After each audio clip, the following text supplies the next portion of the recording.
Assalamualaikum warahmatullahi wabarakatuh. Saya Nurlia Hatsari dengan NIM 137 kelas 4D Prodi Akuntansi Syariah. Di sini guna memenuhi tugas statistika, saya akan menjelaskan materi pertemuan ke-8 mengenai uji hipotesis 2 sampel.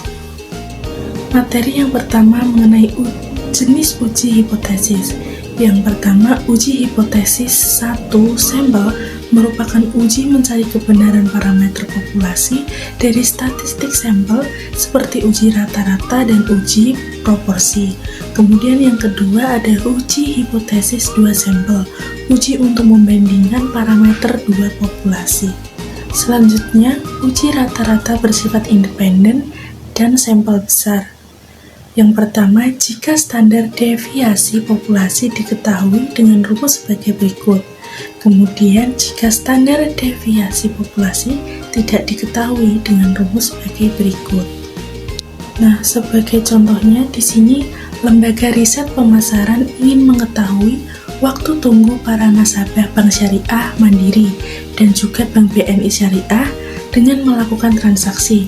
Sebanyak 75 dan 70 nasabah Bank Syariah Mandiri dan Bank BNI Syariah dipilih secara acak.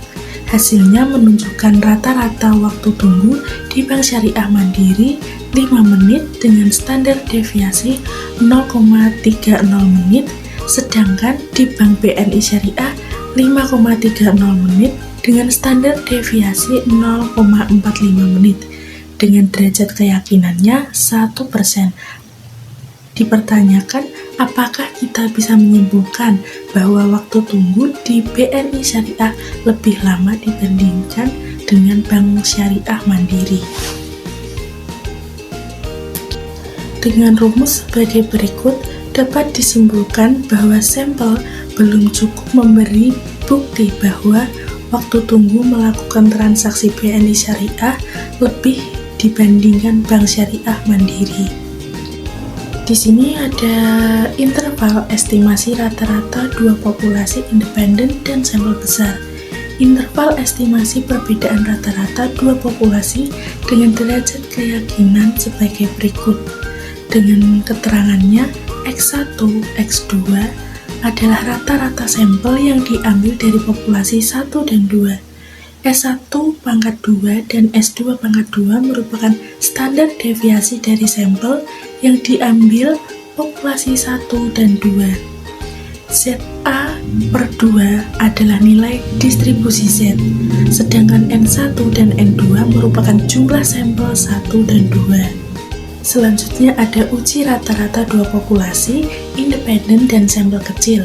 Bila kita mempunyai sampel kecil, uji hipotesis statistika yang digunakan adalah uji T. Uji hipotesis 2 sampel dengan uji distribusi T harus memenuhi syarat sebagai berikut. Selanjutnya ada interval estimasi rata-rata dua populasi, independen untuk sampel kecil, dan ada uji rata-rata dua populasi pada populasi bersifat dependen atau pilot sampel T-test. Sebagai contoh, perusahaan di bidang elektronik ingin meningkatkan penghasilan para salesnya dengan menggunakan training kepada para sales tersebut. Sampai 10 pekerja diambil secara random dengan tingkat 5%. Apakah kita bisa menyimpulkan bahwa rata-rata penghasilan sales sesudah training lebih tinggi? Di sini sudah tertera datanya. Dari data tersebut, kita bisa simpulkan bahwa sampel cukup memberi bukti bahwa rata-rata penghasilan sesudah training lebih tinggi. Selanjutnya ada uji proporsi dua populasi.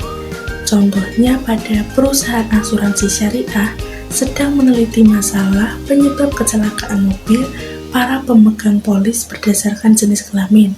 Dari 1.800 sampel, pengemudi pria dan wanita masing-masing menunjukkan selama 5 tahun telah terjadi kecelakaan sebanyak 350 dan 200.